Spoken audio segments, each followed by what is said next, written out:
Hirësi, festuam ditën e madhe dhe të ndritshme të ngjalljes së Zotit ton.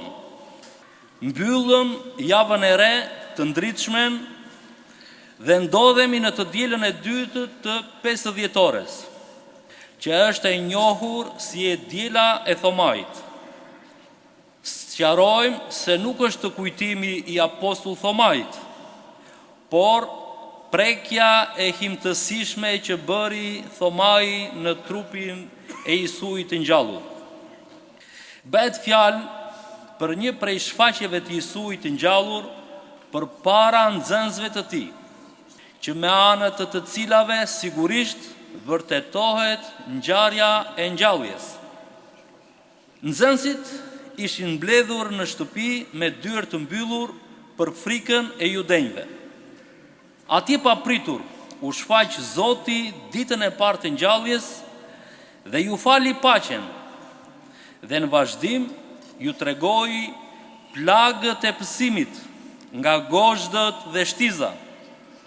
Siç ishte rjedhoi, nxënësit u gëzuan që panë Zotin. Në këtë takim të parë, nxënësit bëhen apostuj. Ju shpjegoi se siç më dërgoi Ati dhe unë ju dërgoj ju. U dërgua Isui nga Ati këtu në tokë, që të sjellë shpëtimin tek njerëzit. Sipas së njëjtës mënyrë, tani Zoti dërgon nxënësit e tij apostuj të mesazhit të tij në botë. Për këtë mision i fuqizoi me shpirtin e shenjtë.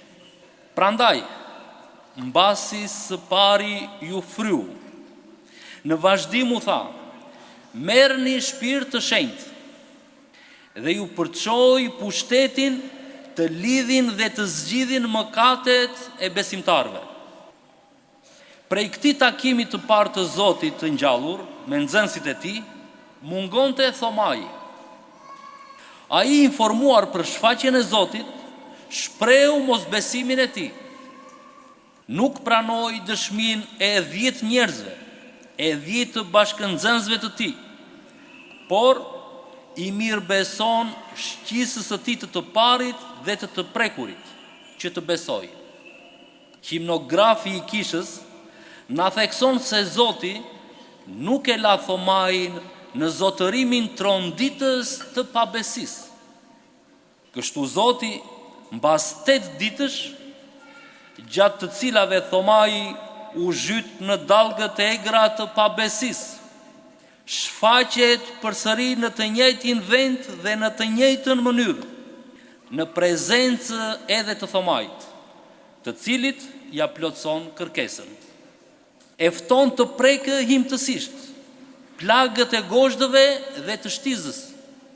I thot: sille gishtin tënd këtu dhe shiko duart e mia, dhe sille dorën tënde dhe vere në brinjën time, dhe mos u bëj i pabes, por besimtar.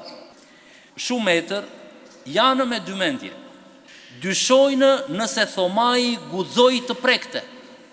Është e sigurt se u shpërbë çdo dyshim në shpirtin e tij, dhe atëherë shpërtheu në një pohim tronditës dhe shpëtimtar: Zoti im dhe Perëndia im. Shumë mirë, në këtë pikë do të mund të mbaronte teksti me përshkrimin e shfaqjes së re të Zotit.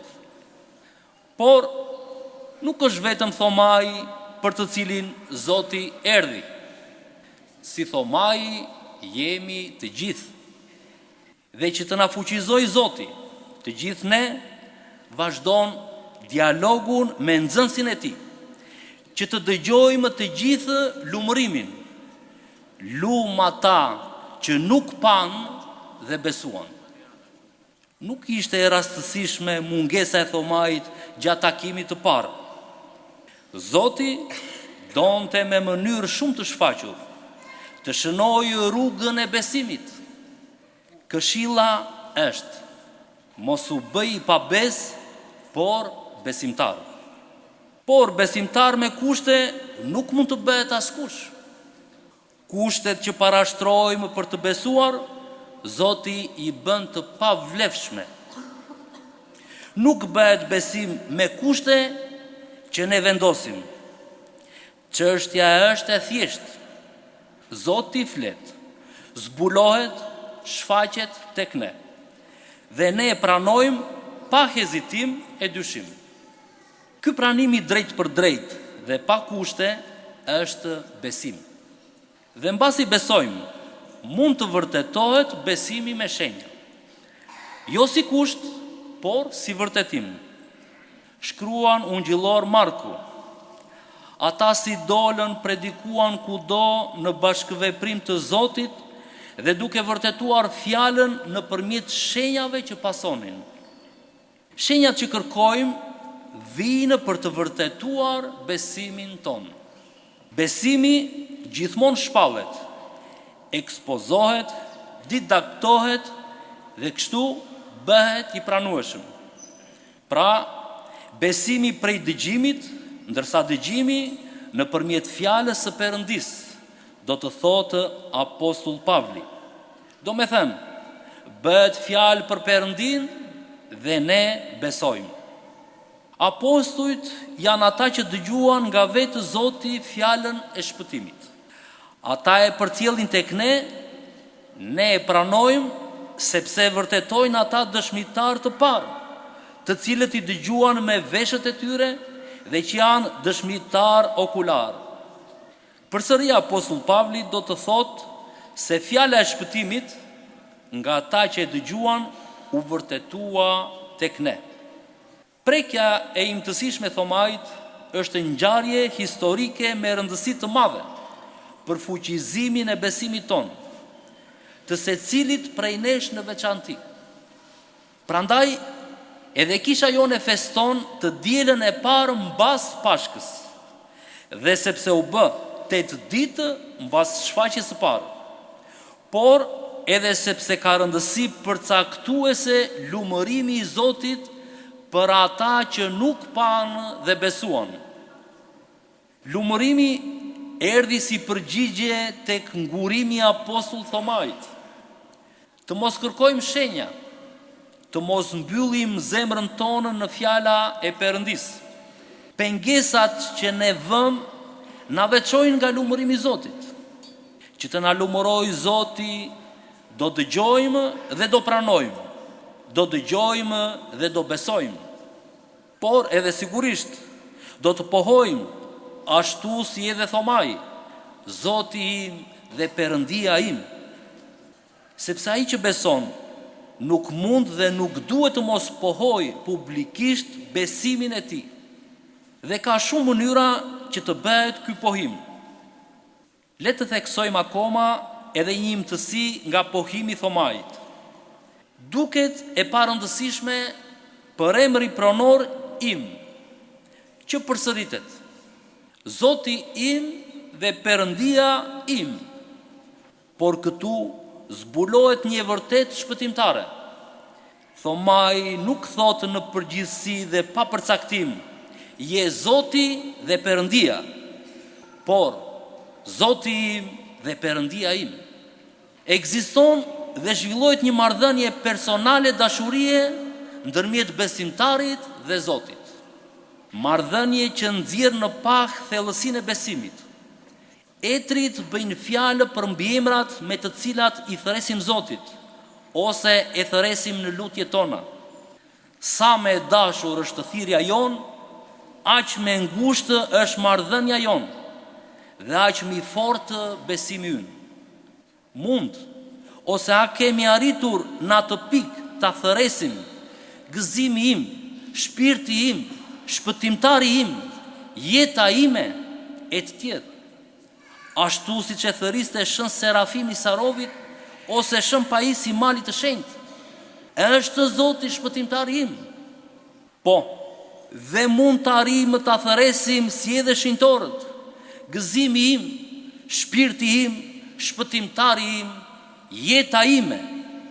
Arsyeja e shfaqjes së Krishtit nxënësve të tij mbas ngjalljes nga të vdekurit është që t'u vërtetoj atyre ngjalljen e tij, t'ju vërtetoj sa i vetë është Zoti, krijuesi gjithçkaje dhe shpëtimtari ynë.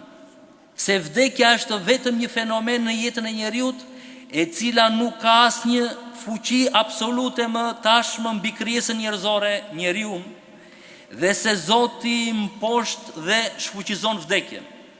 Zoti ju shfaqet nxënësve të tij, që t'ju vërtetoj se gjithë sa i ju foli atyre janë të vërteta. Arsye tjetër është t'ju transmetoj apostullimin, duke ju dhënë atyre shpirt të shenjtë dhe pushtetin e faljes ose jo të mëkateve të njerëzve. Vëllezër dhe motra më Krishtin, Ati dërgoi në botë birin e tij të vetëm lindur, që të bëhet i dukshëm tek njerëzit.